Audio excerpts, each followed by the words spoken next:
예, YTN 라디오 이재윤의 뉴스 정면 승부 2부 이번에는 정면 인터뷰로 시작합니다.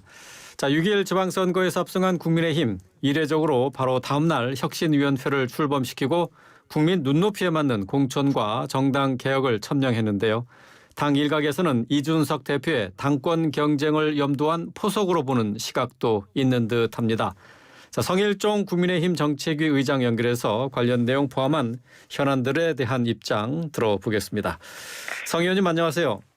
예, 안녕하십니까. 성일종 의원입니다. 네, 자 이준석 대표의 우크라이나 행 또 당 일각에서 지금 혁신위원회와 관련해서 비판이 제기되고 있어요. 이준석 대표의 행보 어떻게 평가하고 계십니까? 정당에서 비판은 늘 있을 수 있는 것이지요. 그 비판이 정당성이 없다라고 보지는 않고요. 네.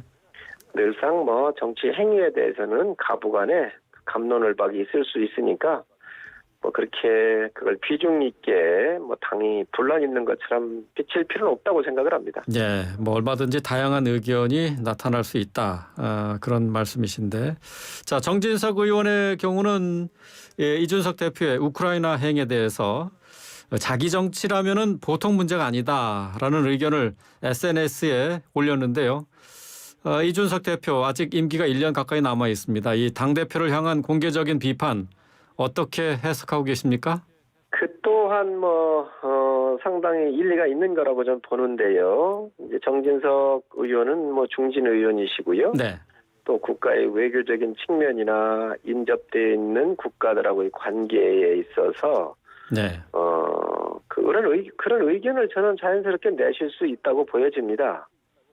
또 한편으로 보면은 네. 예, 그렇습니다. 일리가 있습니다. 네, 또 한편으로 이 대표가 우크라이나 간 것은 네. 우크라이나 정부의 초청이고요. 또 정당은 정부하고는 또 틀립니다. 정당은 비교적 정치 행위를 광범위하게 할 수 있는 것이고요. 네. 정부는 이게 아주 일관성이 있어야 되고 그리고 국가의 이득이라고 하는 측면에서 조금 아주 예민하고 굉장히 아주 신중하게 움직여 가야 되는 그런 모드가 있지요. 네. 네. 그러니까 정당 대표의 활동 범위하고 정부의 활동 범위는 조금 좀 틀릴 수 있는 그 부분인데 네. 정진석 의원께서 바라보신 그 각도는 정부 측 사이드에서 본 그런 측면이 있을 거고요. 네. 이준석 대표의 보는 또 시각은 정당적 측면에서 보는 문제가 있기 때문에 또 정당은 평화 이슈 같은 경우를 좀 던지는 게 정치행위로서는 좀 더 광범위하게 좋은 면이 있습니다. 네. 그렇기 때문에 그걸 그렇게 봐야지 그 자체가 갈등이라고 보기에는 좀 어렵습니다. 아, 그래요. 또 당 혁신위원회 이 구성 문제도 계속 당에서 논란거리가 되고 있는데요. 정진석 의원 당 혁신을 대표 혼자만의 구상으로 밀고 나가지 말고 전체 당원과 국민의 총의를 수렴하는 연찬회 아니면은 연석회를 열어야 한다라고 주장을 했습니다. 자, 당 혁신위 출범과 관련해서 좀 성급했다 하는 의견을 갖고 있습니까? 어떻습니까? 그렇습니다. 이 혁신위가 오랫동안 숙고돼 가지고 나온 것들은 아닌 것 같고요. 네. 그런 면에서 정진석 의원님께서 말씀하신 부분 같은데요. 이런 것들이 정교하게 다듬어지지 않은 거는 맞습니다. 그러나 지금 이제 야당이 혁신을 지금 못하고 있는데 네. 또 지방선거에서 승리했다 그래서 자만에 빠져가지고 혁신조차도 안 한다고 하는 것은 또 문제가 있잖아요. 네. 그렇기 때문에 그 집권 여당으로서 늘상 또 보수 정당으로서 새롭게 혁신하고 변화하려고 하는 그 의지의 선점은 네. 결코 이게 잘못되지 않았다. 저는 그렇게 판단하고 있습니다. 네. 그렇다면 추가로 연찬회나 연석회의 이런 것을 통해서 당 혁신위원회를 어떻게 꾸려야 되고 어떤 것을 논의해 나갈 것이다라는 것을 논의할 필요는 지금 당장은 없다는 말씀이신가요? 일단은 출범해서 논의를 하는 게 옳다고 생각하시는 건가요? 이미 띄워진 거니까 그러니까요. 해야지요. 그리고 네. 혁신위원회에서 아마 여러 가지 프로그램을 좀 짤 거고요. 또 정당에 대한 혁신 문제이기 때문에 그런 것들이 짜지면 의원총회 같은 경우를 통해서 아마 그런 것들이 보고되고 또 부족한 부분은 더 의견도 제시하고 하게 될 겁니다. 네. 그렇다면 뭐 당 전체적으로 혁신이라는 의제를 선점한 데 대해서는 긍정적으로 평가하신다는 그런 말씀이 되겠네요. 그렇습니다. 네. 예. 자, 최재형 위원장을 필두로 해서 향후 혁신위원회 활동에 있어서도 혹시라도 뭐 이견을 갖고 있는 분들이 있기 때문에 엇박자가 나지 않을까 하는 우려도 있는데요. 우려되는 부분은 없으십니까? 정당은 늘 그런 이야기를 정반합의 논리로 가는 것이지요. 또 혁신에 대한 여러 가지 속도의 조절 문제도 나올 거고 또 방향성에서도 조금 의견이 틀릴 텐데 네. 어쨌든 그런 과정을 거치면서 그게 바로 혁신입니다. 네, 네. 의견을 모아갈 것으로 보여집니다. 당내 의원들 간의 이견이나 뭐 반목하는 상황도 배제할 수는 없다. 그런 말씀으로 들리는데요. 아닙니다. 반목하는 게 아니라 그런 의견들을 서로 주고받으면서 네. 수합이 돼가는 과정이지요. 그런 근데 뭐 것들이 혁신의 과정이고. 혁신위원회의 가장 중요한 의제가 아무래도 다음 총선의 공천 문제 아니겠습니까? 공천 룰과 관련한 얘기를 할 수밖에 없을 텐데. 지금 공천 룰로 혁신위원회에서 검토한다라고는 얘기를 한 적이 없고요. 네. 이제 그런 걸 띄우니까 다음 공천 문제 때문에 이런 문제가 나오지 않느냐 이렇게 추측해서 나온 이야기지. 혁신위를 띄울 때는 공천과 관련 규정을 한다든지 뭐 지침을 만든다든지 이런 이야기는 아예 없었습니다. 큰 혁신이라고 하는 측면에서 그런 부분이 다뤄질지 안 다뤄질지도 그 이후에 가봐야 알지요.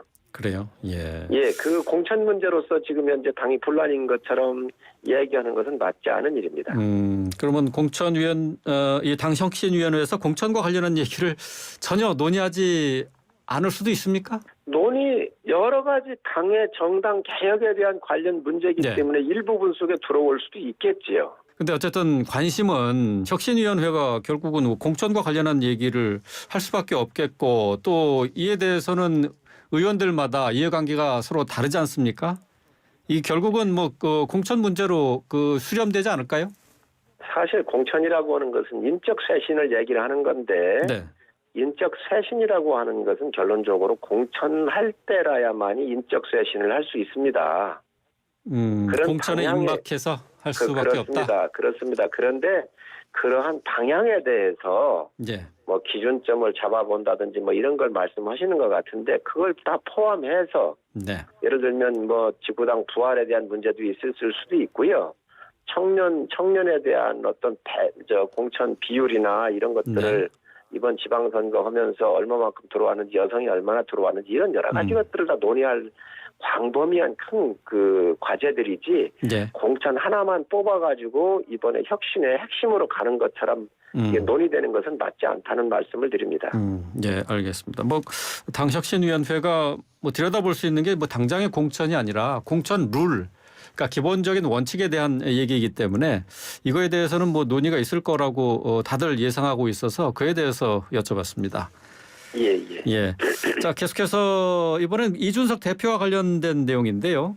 당 품위 유지 의무 위반 혐의로 오는 24일에 당 윤리위에 회부돼 있는 상황인데요.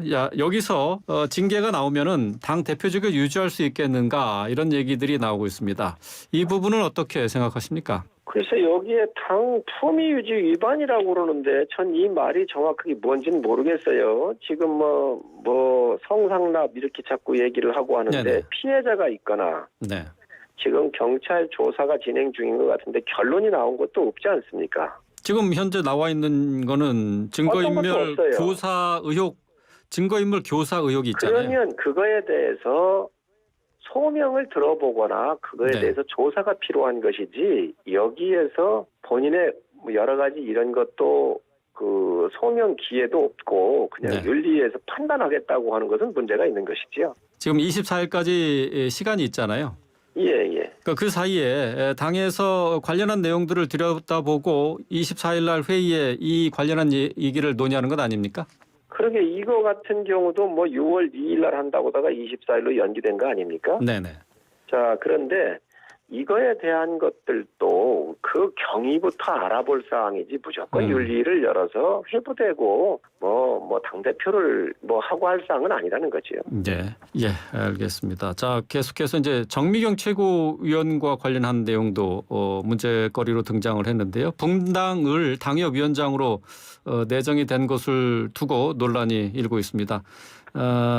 이 수원, 당초 이제 수원이 지역구였었죠. 근데 서초에 이어서 분당을까지 당협 쇼핑 아니냐라는 비판이 제기되고 있는데, 자, 공천 혁신과 거리가 멀다는 지적도 나오고 있습니다. 어떻게 생각하세요? 이 부분은 아마 최고위에서 앞으로 좀 다뤄질 일이기 때문에 네. 지금 섣불리 먼저 말씀드리는 것은 적절하지 않을 것 같고요. 네. 아마 그러한 여러 가지 의견들을 좀 나오고 있는 것도 사실입니다. 네. 자, 이제 후반기 국회 원 구성이 안 돼서 지금 출범하지 못하고 있습니다. 또 장관 후보자 인사청문회 일정도 이 때문에 잡지 못하고 있는데, 자, 오늘도 성 의원께서 민주당은 원활한 국회 운영을 위해서 힘을 모아주길 바란다라고 강조를 하셨습니다. 법사위원장 자리를 놓고 아무래도 이견이 좁아지지 않고 있는데요. 국민의힘 측에서 이 법사위원장과 관련해서 현재 양보할 의사는 없으신 거죠? 이 문제는 국회가 제1당, 제일 큰 당에서 국회의장을 가져가고요. 네. 그 일당을 견제하기 위해서 법사위원장을 18대부터 네. 관례적으로 견제와 균형을 맞추기 위해서 내려오는 오랜 전통입니다. 그런데 180석에 21대 들어와서 180석의 민주당이 국회에 다수가 되자 네. 법사위원장들, 이 위원장도 본인들이 해야 되겠다 그래서 이걸 뺏어간 거잖아요. 네. 그래서 그 당시에 우리 국민의힘은 다른 상임위원장들을 아예 안 맡았습니다. 네. 그러다가 이게 중간에 협의를 해서 그럼 하반기에는 법사위원장 자리를 의석수가 적은 제2야당한테 네. 이 법사위원장 자리를 주겠다 해서 이게 합의가 된 내용이에요. 국회는 4년 동안 운영이 됩니다. 전반기 2년, 하반기 2년인데 축구 경기할 때 전반전 규칙 틀리고 후반전 규칙 틀린 거 보셨습니까? 네. 저는 있을 수 없는 일이라고 생각을 하고요. 네. 의회 민주주의의 이 가장 기본적인 원칙을 허무는 행위이기 때문에 이거는 협상의 대상이 될 수가 없다고 생각을 합니다. 네. 민주당에서 이 부분 가지고 지금 현재 국회가 원구성도 못하고 있는데 네. 이런 들은 빨리 민주당이 국민들이 뭘 요구하시는지를 좀 파악을 하셔서 네. 정상적으로 국회 운영에 좀 협조를 해주셨으면 좋겠습니다. 네. 법사위원장 자리는 협상 대상 아니다. 국민의힘으로 넘어와야 된다. 그런 말씀이시죠? 그리고 당시에 지금 윤호중 비대위원장 하셨던 분이 그 당시에 원내대표 하셨잖아요. 네. 그리고 당대표 비대위원장을 하실 때 이 문제가 불거진 거 아닙니까? 네. 그러면 당대표로서 이 문제는 가닥을 졌었어야지요. 네. 박홍근 민주당 원내대표가 국회의장만큼은 신속히 좀 선출해야 된다. 정략적 접근을 좀 벗어나야 된다. 이렇게 얘기를 했는데 결국은 국회의장을 추인하기 위해서는 법사위원장 자리를 넘겨받기 전에는 그게 불가능하다. 그런 말씀이시네요. 법사위원장을 여야가 합의한 거를 그렇지요? 합의한 거를 깬 게 정략적이지 지금 다수당이 국회의장 하는 걸 저희가 반대합니까? 지금 이 걸림돌은 법사위원장을 주기로 해놓고 의회의 오랜 전통을 깨버린 민주당한테 있는 건데 그거는 풀어주지를 않으면서 국회의장부터 선출해달라는 것은 또 순서적으로 맞겠습니까? 네. 저는 이거야말로 정말 민주당이 하고 있는 아주 정략적인 거라고 생각을 합니다. 네. 자, 계속 이견이 민주당과 좁혀지지 않는다면은 어떻게 하실 계획이신지요? 저희는 원칙대로 해야 한다고 생각을 합니다. 그 원칙이 어떤 겁니까? 이 문제는 다수당인 민주당이 있는 거예요. 예. 18대가 당시 평민당 김대중 총재 시절일 텐데요. 그때 의석수가 83명이었습니다. 300명 중에서. 그 당의 법사위원장을 여당이 준 겁니다. 네. 83명일 때도 지금 국민의힘의 의원 수가 114명입니다. 그러면 그 의석수를 가지고 얘기할 수는 없지만 당시에 그 소수당의 견제를 위해서 다수당의 횡포를 막기 위해서 법사위원장 이렇게 아주 아름답게 전통을 지켜왔던 이걸 깬 것이 21대 와가지고 네. 민주당이었고 그 깨진 것을 다시 협상을 해서 하반기 준다고 한 약속을 지금 와가지고 이걸 또 깬다고 하는 것은 있을 수 없는 일입니다. 국민들께서 저는 판단하실 거라고 생각을 합니다. 예, 알겠습니다. 법사위원장 자리를 내놓기 전에는 국회의장 선임에 협조할 수 없다라는 거죠? 그렇습니다. 예, 알겠습니다. 오늘 말씀 여기까지 듣겠습니다. 고맙습니다. 네, 감사합니다. 네, 성일종 국민의힘 정책위 의장이었습니다.